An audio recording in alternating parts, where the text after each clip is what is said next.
नमस्कार साथियों, मैं आज अति महत्वपूर्ण सेशन के साथ आपके सामने उपस्थित हुआ हूं ताकि आने वाला एग्जाम में आपको अधिक से अधिक मदद मिल सके। तो पहला क्वेश्चन है, सिंधु सभ्यता संबंधित है। सिंधु सभ्यता संबंधित है, कहता है सिंधु सभ्यता जो है किससे संबंधित है। तो हम लोग सभी लोग जानते हैं कि सिंधु सभ्यता जो है आद्य ऐतिहासिक युग से संबंधित है। आद्य ऐतिहासिक युग से, इसी में कभी कहीं कहीं कांस्य युग लिख देता है, कांस्य युग भी ऑप्शन होता है। क्लियर। नेक्स्ट क्वेश्चन की ओर देखते हैं। जल के आयतन में क्या परिवर्तन होगा यदि तापमान 9 डिग्री सेंटीग्रेड से गिराकर 3 डिग्री सेंटीग्रेड कर दिया जाए। कहता है कि जल के आयतन में क्या परिवर्तन होगा यदि तापमान 9 डिग्री से गिराकर 3 डिग्री कर दिया जाए। तो 9 डिग्री से गिराकर 3 डिग्री कर दिया जाए तो क्या हो सकता है। तो हम लोग सभी लोग जानते हैं कि आयतन जो होता है वो क्या होगा, पहले घटेगा उसके बाद में बढ़ेगा। क्यों बढ़ेगा? क्योंकि 4 डिग्री पर जो है जल का घनत्व मैक्सिमम होता है, और जब 4 डिग्री से नीचे होने लगता है तो क्या होता है, उसका आयतन बढ़ जाता है, उसका आयतन बढ़ता है। और 4 डिग्री से जब ऊपर होता है तो आयतन घटता है, ध्यान रखिएगा। तो इसीलिए कहता है कि आयतन पहले क्या होगा, 9 डिग्री से नीचे जब गिर रहा है तो वो घटेगा आयतन, और उसके बाद क्या होगा, 4 डिग्री से जैसे ही नीचे जाएगा तो वही कहता है कि नीचे जाएगा कहाँ तक, 3 डिग्री तक जा रहा है तो वहाँ क्या हो जाएगा, वो बाद में बढ़ेगा, आयतन क्या होगा, बढ़ेगा। तो ऑप्शन सी नंबर दिख रहा है, ऑप्शन सी हो जाएगा। क्लियर। 4 डिग्री सी पर जल का आयतन क्या होता है, घनत्व, जल का घनत्व होता है सबसे अधिक। क्लियर। नेक्स्ट क्वेश्चन, संवहन द्वारा ऊर्जा का स्थानांतरण हो सकता है। संवहन द्वारा ऊर्जा का स्थानांतरण हो सकता है। तो इसका क्वेश्चन का आंसर देख लेते हैं। संवहन द्वारा ऊर्जा का स्थानांतरण हो सकता है। तो क्या हो सकता है, संवहन द्वारा ऊर्जा का स्थानांतरण किसमें होता है। तो संवहन द्वारा जब देखिएगा तो गैस में भी होता है और द्रव में भी होता है, गैस और द्रव दोनों में हो जाएगा। Option B number. Clear. Next question,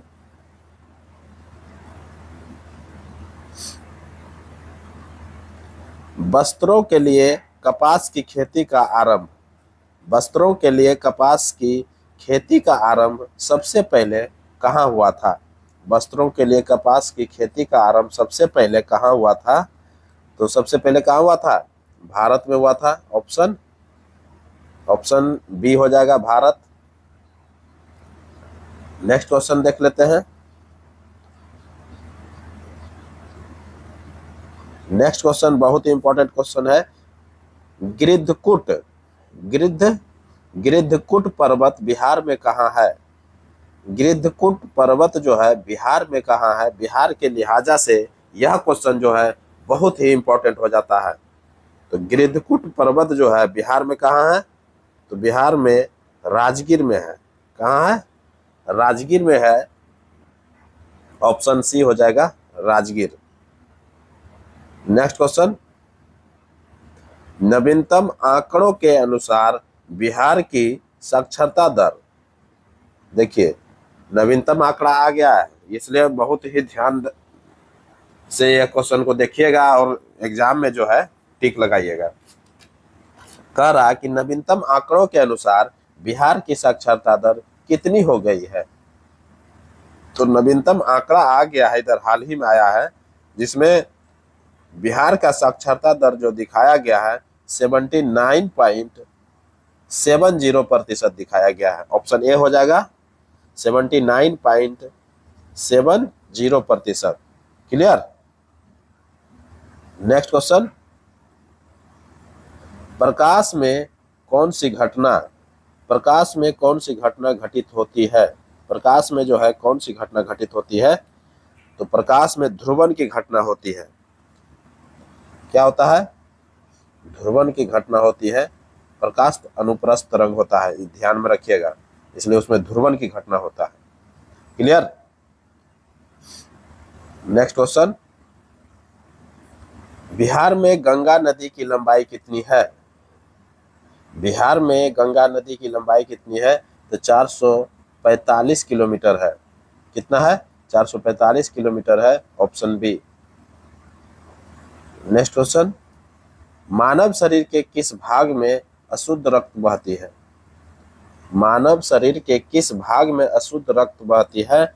तो मानव शरीर का जो भाग होता है दायां ओलिंद, जो होता है इसमें अशुद्ध रक्त बहता है। ऑप्शन सी हो जाएगा, दायां ओलिंद। Clear. Next question, PM Modi द्वारा पटना मेट्रो प्रोजेक्ट का शिलान्यास कब किया गया था? 14 फरवरी 2019 में किया गया था। 14 फरवरी 2019 में किया गया था। ऑप्शन ए हो जाएगा। नेक्स्ट क्वेश्चन, विजयनगर के किस शासक ने चीन के सम्राट के पास अपना राजदूत भेजा था? चीन के सम्राट के पास अपना जो राजदूत भेजा था वो बुक्का प्रथम थे। कौन थे? बुक्का प्रथम। ऑप्शन बी हो जाएगा, बुक्का प्रथम। और विजयनगर साम्राज्य की राजभाषा जो था वो क्या था? तेलुगु था। क्या था? विजयनगर साम्राज्य की राजभाषा क्या था? तेलुगु। ध्यान में रखिएगा, ये बहुत ही इंपॉर्टेंट क्वेश्चन है। और विजयनगर साम्राज्य की स्थापना 1336 ईस्वी में हुआ था, ये भी ध्यान में रखिएगा। हरिहर एवं बुक्का ने किया था। क्लियर। नेक्स्ट क्वेश्चन, आकाश का रंग नीला किस कारण से होता है? आकाश का रंग नीला किस कारण से होता है? तो नीला रंग जो होता है आकाश का, वो प्रकीर्णन के कारण होता है। किसके कारण होता है? प्रकीर्णन हो जाएगा, प्रकाश का प्रकीर्णन। क्लियर। नेक्स्ट क्वेश्चन, प्रकाश का वेग अधिकतम होता है। प्रकाश का वेग जो होता है अधिकतम किसमें होता है? निर्वात में होता है। ऑप्शन क्या हो जाएगा? सी हो जाएगा।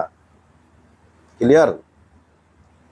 नेक्स्ट क्वेश्चन, त्रिविमीय चित्र 3D लेने के लिए, देखिए बहुत इंपॉर्टेंट क्वेश्चन है। त्रिविमीय चित्र 3D लेने के लिए किसका प्रयोग करते हैं? 3D जब पिक्चर लेते हैं हम लोग तो उसमें कहता है किसका प्रयोग होता है? तो होलोग्राफी का होता है। किसका होता है? होलोग्राफी का होता है। ऑप्शन सी हो जाएगा। नेक्स्ट क्वेश्चन, निम्न में से कौन सा कथन सत्य है? निम्न में से कौन सा कथन सत्य है? तो सभी ऑप्शन को देखना पड़ेगा। पहला ऑप्शन है, विश्व का पहला जल विद्युत उत्पन्न करने वाला देश नॉर्वे है। ये बिल्कुल ही ऑप्शन क्या है? सही है। विश्व का पहला जल विद्युत जो उत्पन्न किया था वो पहला देश जो था वो नॉर्वे था। क्लियर। नॉर्वे की राजधानी सभी लोग जान रहे हैं, ओस्लो है। नॉर्वे की राजधानी कहाँ? ओस्लो। दूसरा ऑप्शन है, स्विट्जरलैंड में कोई ज्ञात खनिज नहीं है। देखिए कहता है स्विट्जरलैंड में कोई ज्ञात खनिज अब तक नहीं है, अर्थात अभी तक जो है स्विट्जरलैंड में कोई खनिज पदार्थ का खोज नहीं हो सका है। क्या ये सही है ऑप्शन? तो बिल्कुल यह सही ऑप्शन है। तो दो ऑप्शन सही निकल गया। कहता विश्व का पहला ज्वारीय ऊर्जा स्टेशन फ्रांस में बनाया गया है। विश्व का पहला ज्वारीय ऊर्जा स्टेशन जो है फ्रांस में बनाया गया है। तो बिल्कुल पहला स्टेशन जो बनाया गया था ज्वारीय ऊर्जा स्टेशन, वो कहाँ बनाया गया था? फ्रांस में बनाया गया था। ये तीनों ऑप्शन सही हो गया है। तो वही कहता है कि कौन सा कथन सत्य है, तो तीनों कथन सत्य है, उपर्युक्त में से एक से अधिक हो जाएगा, तीनों कथन सत्य है। क्लियर? तो ऑप्शन डी हो गया, उपर्युक्त में से एक से अधिक। क्लियर? नेक्स्ट क्वेश्चन देख की ओर बढ़ते हैं हम लोग।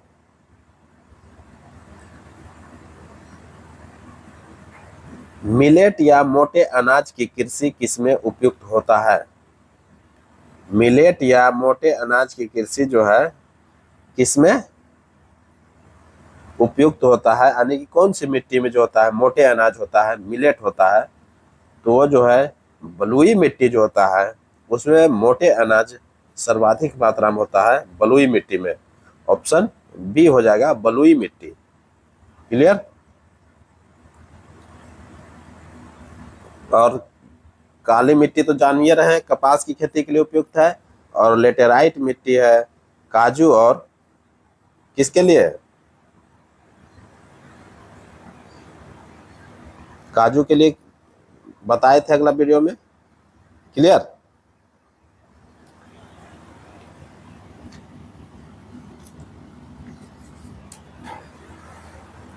नेक्स्ट क्वेश्चन,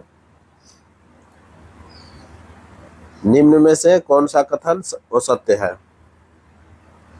निम्न में से कौन सा कथन असत्य है? तो कौन सा कथन असत्य है? सभी ऑप्शन के बारे में ध्यान देना पड़ेगा। अर्जुन के शंख का नाम देवदत्त शंख था। ये देखिए, ये महाभारत से संबंधित क्वेश्चन आ गया है। अर्जुन के शंख का नाम देवदत्त शंख था, बिल्कुल एकदम सही ऑप्शन है। कर्ण को पालने वाली माता का नाम राधा थी, बिल्कुल ये भी ऑप्शन सही है सर। अभिमन्यु के पुत्र का नाम परीक्षित था, ये भी बिल्कुल ऑप्शन तीनों सही हो गया है। तो उपर्युक्त तीनों ऑप्शन जो है सही है। तो वही कहता है कौन सा कथन असत्य है, तो कोई कथन क्या है असत्य नहीं है, इसलिए ऑप्शन क्या हो जाएगा?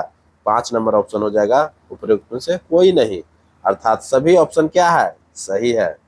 क्लियर?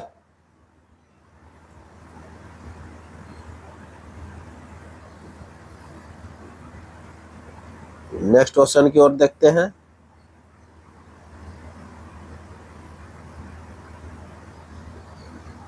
निम्न में से कौन सा असुमिलित है?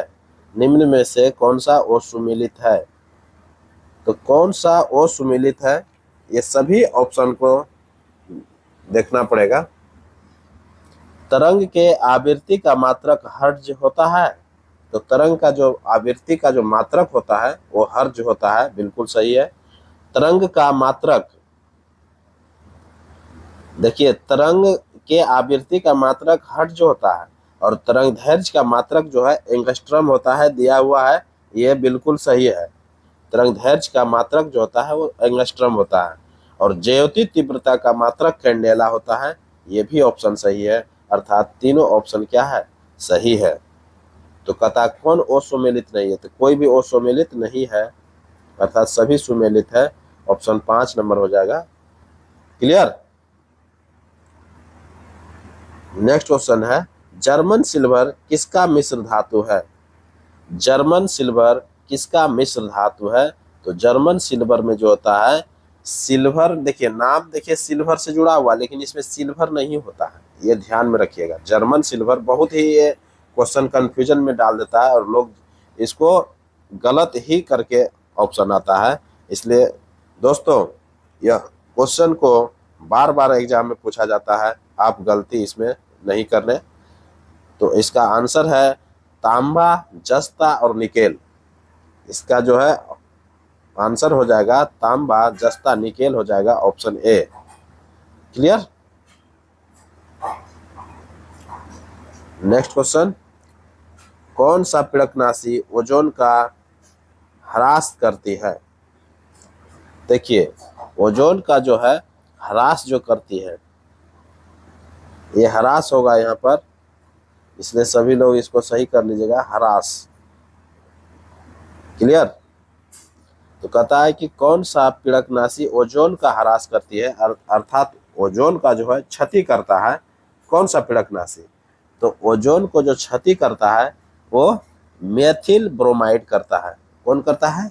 Methyl bromide. ऑप्शन बी हो जाएगा, मेथिल ब्रोमाइड। क्लियर?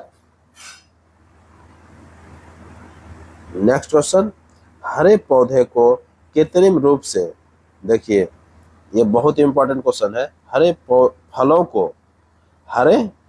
फलों को कृत्रिम रूप से पकाने के लिए कौन सा गैस प्रयुक्त होता है?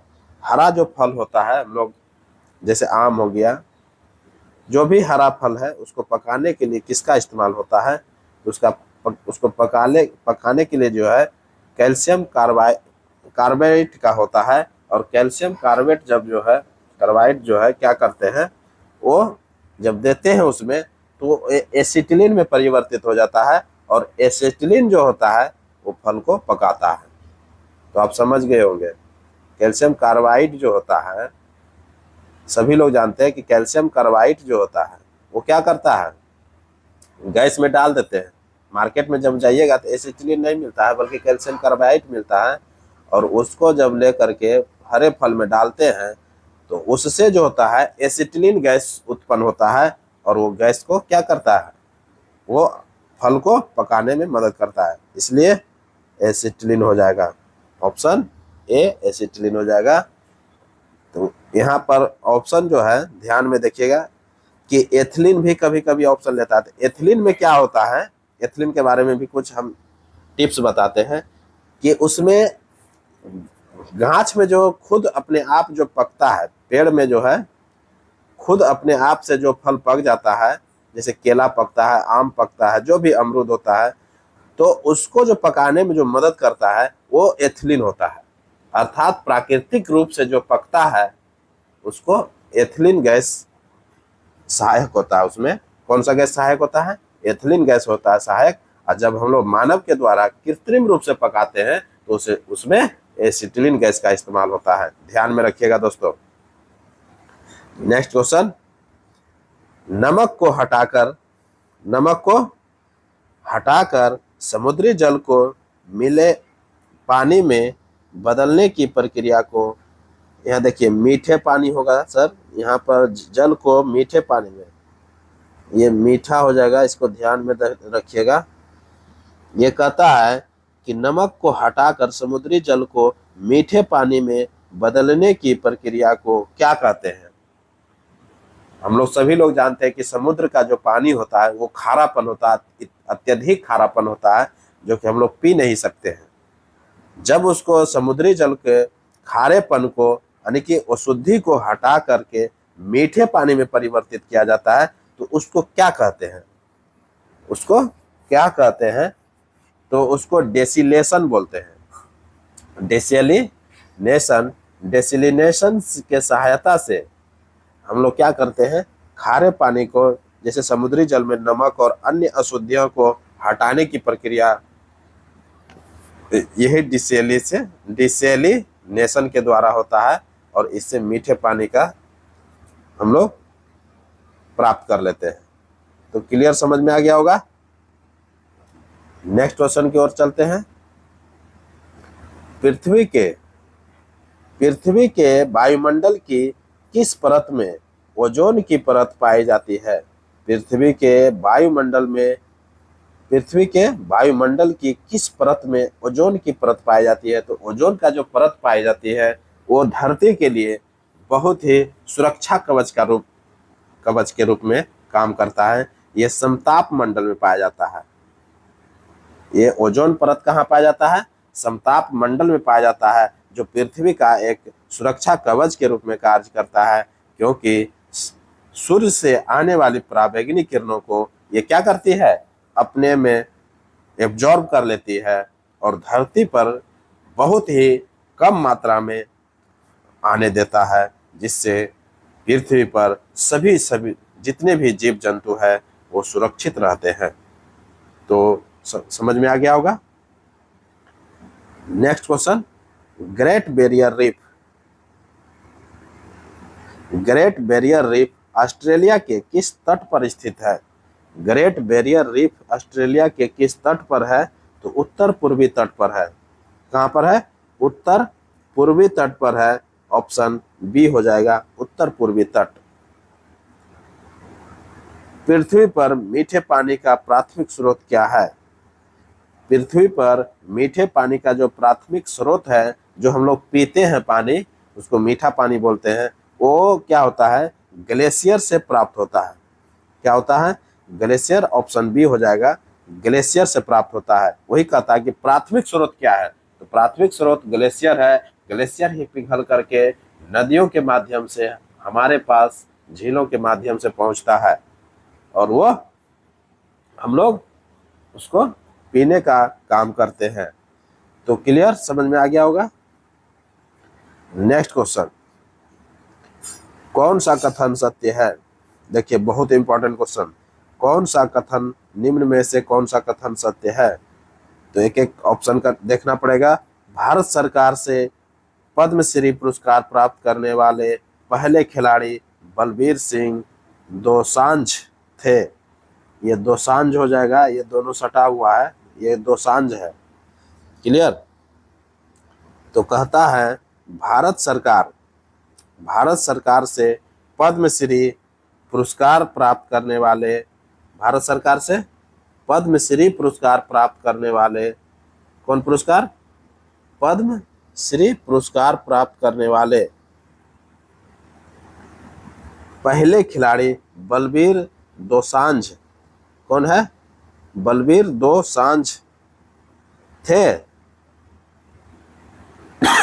तो बिल्कुल ये सही ऑप्शन है। पहला ऑप्शन क्या हो गया? पहला ऑप्शन सत्य हो गया है, इसलिए इसको ध्यान में रखिएगा। दूसरा ऑप्शन देख लेते हैं। भारत में शास्त्रीय भाषा का दर्जा, भारत में शास्त्रीय भाषा का दर्जा प्राप्त करने वाली पहली भाषा जो थे तमिल थे। पहली भाषा जो थे वो तमिल थे। तो ये बिल्कुल सही ऑप्शन है। भारत में शास्त्रीय भाषा जो का दर्जा जो प्राप्त किया था वो कौन किया था? तमिल किया था। बिल्कुल तमिल ही किया था। क्लियर, समझ में आ गया होगा। चलिए तीसरा ऑप्शन देख लेते हैं। भारत में सूर्योदय सबसे पहले, भारत में सूर्योदय सबसे पहले अरुणाचल प्रदेश में दिखाई देता है। एकदम बिल्कुल ऑप्शन सही है, तीनों ऑप्शन सही हो गया। तो ही कहता है कौन सा कथन सत्य है? तो उपर्युक्त एक में से एक से अधिक कथन सत्य हो गया, ऑप्शन डी नंबर हो गया। क्लियर। नेक्स्ट क्वेश्चन, कौन सा कथन वो सत्य है? कौन सा कथन वो सत्य है? भारत सरकार पहला लोकपाल पिनाकी चंद्र घोष थे। भारत सरकार का पहला लोकपाल जो थे पिनाकी चंद्र घोष थे। एकदम बिल्कुल ऑप्शन ये सही है, पिनाकी चंद्र घोष ही थे। दूसरा ऑप्शन देखते हैं। गणतंत्र दिवस परेड में भाग लेने वाली पहली महिला फाइटर पायलट भावना कांत है। ये भी बिल्कुल ऑप्शन सही है। गणतंत्र दिवस परेड में भाग लेने वाली पहली महिला फाइटर पायलट भावना कांत है। बिल्कुल ये ऑप्शन सही है। तीसरा ऑप्शन देख लेते हैं। मानवाधिकार क्षेत्र में संयुक्त राष्ट्र पुरस्कार जीतने वाला एकमात्र भारतीय बाबा आमटे हैं। ये भी बिल्कुल सही है। ये तीनों ऑप्शन क्या हो गया? सही हो गया। तो वही कहता है कौन सा कथन हो सत्य है? कोई भी हो सत्य नहीं मिला, इसलिए ऑप्शन क्या हो जाएगा? 5 हो जाएगा। तो सभी कथन क्या है? सत्य है। ध्यान में रखिएगा। नेक्स्ट क्वेश्चन देख लेते हैं। भारत के पहले चीफ ऑफ डिफेंस स्टाफ, देखिए बहुत इंपॉर्टेंट क्वेश्चन है। भारत के पहले चीफ ऑफ डिफेंस स्टाफ जो है कौन थे? तो चीफ ऑफ डिफेंस स्टाफ जो थे वो कौन थे? तो जनरल बिपिन रावत थे। ऑप्शन ए हो जाएगा, जनरल बिपिन रावत। कौन है? General Bipin Rawat. Next question देख लेते हैं। वर्ष 2016 में कौन सा राज्य भारत का पहला पूर्ण जैविक खेती वाला राज्य बन गया? तो वर्ष 2016 में जो है पूर्ण जैविक खेती वाला राज्य जो बना था वो सिक्किम बना था। ऑप्शन सी हो जाएगा सिक्किम। नेक्स्ट क्वेश्चन, किस देश के राष्ट्रपति ने भारत के पहले गणतंत्र दिवस समारोह में मुख्य अतिथि के रूप में भाग लिया था? पहला की बात कर लिया है दोस्तों, ये बहुत ही इंपॉर्टेंट क्वेश्चन है। कहता है किस देश के राष्ट्रपति ने भारत के पहले गणतंत्र दिवस समारोह में मुख्य अतिथि के रूप में भाग लिया था? तो वो कौन था? इंडोनेशिया था। Option C. नेक्स्ट क्वेश्चन, निम्न में से कौन सा कथन असत्य है? निम्न में से कौन सा कथन असत्य है? तो एक एक करके देखना पड़ेगा।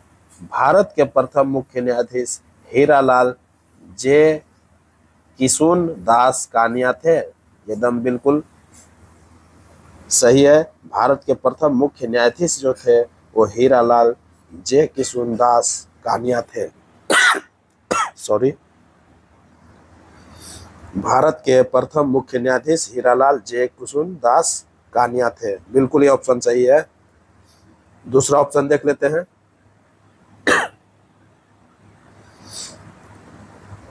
इंद्रावती टाइगर रिजर्व छत्तीसगढ़ में है।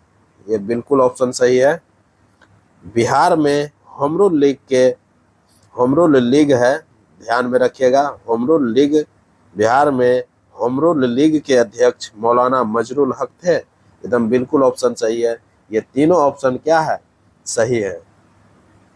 ये तीनों ऑप्शन सही है, ध्यान में रखिएगा। ये कहता है कौन सा कथन असत्य है? तो कोई असत्य नहीं मिला। ऑप्शन 5 हो जाएगा। सभी कथन सत्य है दोस्तों। नेक्स्ट क्वेश्चन, बिहार में मुखिया अपना इस्तीफा किसे सौंपते हैं? बिहार में मुखिया जो है अपना इस्तीफा किसे सौंपते हैं? तो किसको सौंपते हैं? तो ऑप्शन देख लेते हैं। सभी लोग जानते हैं कि बिहार में जो मुखिया जो अपना इस्तीफा देता है वो जिला पंचायती राज अधिकारी के पास सौंप देता है। तो जिला राज पंचायती अधिकारी जो है ऑप्शन नहीं है, इसलिए नन ऑफ दिस हो जाएगा। ऑप्शन उपयुक्त में से कोई नहीं। तो क्या हो जाएगा आंसर? जिला पंचायती राज अधिकारी। जिला पंचायती राज अधिकारी। जिला पंचायती राज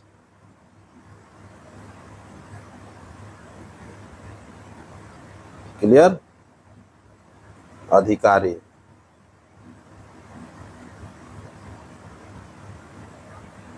नेक्स्ट क्वेश्चन,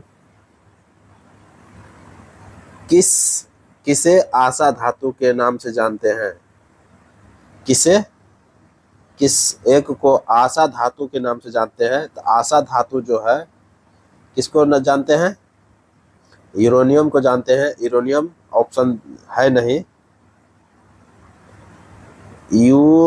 यूरियम दे दिया है, यूरियम नहीं होगा, यूरेनियम होता है। तो क्या हो जाएगा? यूरेनियम। तो यूरेनियम जो है ऑप्शन नहीं है, तो नन ऑफ दिस हो जाएगा। यूरेनियम। यूरेनियम को क्या कहते हैं? आशा धातु बोलते हैं। क्लियर। नेक्स्ट क्वेश्चन, कौन सा कथन असत्य है? कौन सा कथन असत्य है?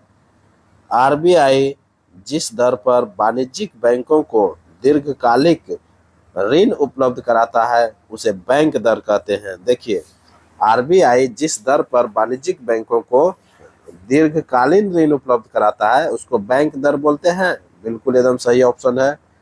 आरबीआई जिस दर पर वाणिज्यिक बैंकों को अल्पकालिक ऋण उपलब्ध कराते हैं उसे रेपो रेट बोलते हैं। एकदम बिल्कुल रेपो रेट कहते हैं।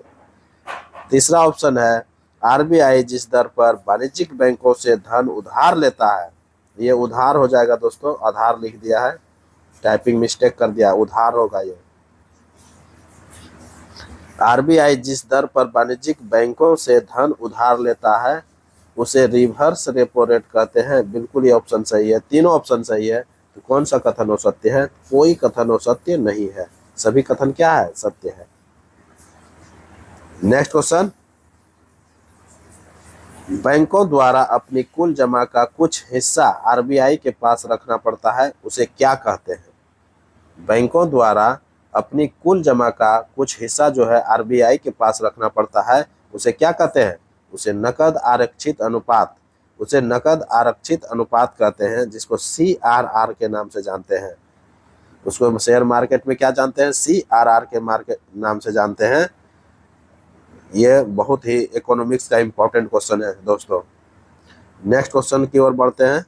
मंडल, देखिए ये ऑप्शन ध्यान दीजिएगा क्वेश्चन पर। ये मुंडक उपनिषद होगा। ये मुंडक मिस्टेक टाइपिंग हो गया है दोस्तों, ध्यान में रखिएगा। मुंडक उपनिषद होता है, मुंडक। मुंडक उपनिषद का संबंध किससे है? मुंडक उपनिषद का संबंध किससे है? तो मुंडक जो उपनिषद है वो किससे संबंधित है? तो अथर्ववेद से संबंध है। मुंडक उपनिषद किससे संबंध है? अथर्ववेद से हो जाएगा, ऑप्शन सी हो जाएगा, Mundaka Upanishad. Clear. Next question, Jawaharlal Nehru award से सम्मानित, जवाहरलाल नेहरू अवार्ड से सम्मानित प्रथम व्यक्ति कौन थे? जवाहरलाल नेहरू अवार्ड से सम्मानित प्रथम व्यक्ति जो थे, यू थांट थे। ऑप्शन क्या हो जाएगा? यू थांट। यू थांट जो थे वो यूएनओ के तीसरे कार्यकाल के लिए महासचिव चुने गए थे 1961 ईस्वी में। तो यूएनओ का जो संयुक्त राष्ट्र का जो है तीसरा जो महासचिव हुआ था, ये यू थांट ही थे, जो कि प्रथम एशियाई महासचिव थे। कहाँ के थे? प्रथम एशियाई महासचिव थे, जो कि बर्मा के थे। कहाँ के थे? यू थांट म्यांमार बर्मा के थे, जो कि तीसरे कार्यकाल के लिए चुने गए थे 1961 में। 1961 में जब डैग हैमरशोल्ड की मृत्यु दुर्घटना से हो गए थे, हवाई दुर्घटना से हो गया था, अफ्रीका में हो गया था डैग हैमरशोल्ड की मृत्यु 1961 में। तो उसी समय इसको चुना गया था, यू थांट को चुना गया था। और यू थांट जो है 1971 ईस्वी तक रहा था। कब तक रहा? 10 साल रहा था, 1971 ईस्वी तक। और ये प्रथम एशियाई महासचिव थे, ध्यान में रखिएगा। और संयुक्त राष्ट्र का प्रथम महासचिव तो जानते ही हैं, ट्रिगवेली थे, जो कि 1946 से 1952 ईस्वी तक रहा था। 1946 से 1952 तक रहा था। कौन रहा था? ट्रिगवेली। और 52 से 61 तक कौन रहा था? डैग हैमरशोल्ड। और 61 से 71 तक रहा था यू थांट। तो ये ध्यान में रखिएगा दोस्तों। क्लियर। नेक्स्ट क्वेश्चन, लोकसभा अध्यक्ष के चुनाव की तिथि, लोकसभा अध्यक्ष के चुनाव की तिथि किसके द्वारा घोषित किया जाता है? तो लोकसभा का जो अध्यक्ष का चुनाव होता है वो राष्ट्रपति निर्धारित करता है, तिथि को घोषणा करता है। नेक्स्ट क्वेश्चन, कौन सा खगोलीय पिंड रात की रानी कहलाता है? तो रात की रानी चंद्रमा, सभी लोग जानते हैं कि चंद्रमा जो है रात की रानी कहलाती है। Next question, T Malthus theory का संबंध किससे है? टी माल्थस थ्योरी का संबंध किससे है? तो ये जनसंख्या से संबंधित है, ऑप्शन सी हो जाएगा, जनसंख्या। क्लियर। नेक्स्ट क्वेश्चन, हेमिस राष्ट्रीय उद्यान को किस रूप में जाना जाता है? देखिए बहुत इंपॉर्टेंट क्वेश्चन है। हेमिस राष्ट्रीय उद्यान को किस रूप में जाना जाता है? तो हेमिस राष्ट्रीय उद्यान को हिम तेंदुआ की राजधानी के रूप में जाना जाता है। हिम तेंदुआ की राजधानी के रूप में जाना जाता है हेमिस राष्ट्रीय उद्यान को, जो कि लद्दाख के लेह जिले में है। कहाँ है? लद्दाख के लेह जिले में अवस्थित है। हेमिस राष्ट्रीय उद्यान कहाँ है? लद्दाख के लेह जिले में है। तो इसी के साथ हमको अब इजाज़त दीजिए। एक नए वीडियो के साथ मैं आपके सामने पुनः उपस्थित होऊंगा। तब तक के लिए पढ़िए और अगले वीडियो का इंतज़ार कीजिए। नमस्कार, जय हिंद।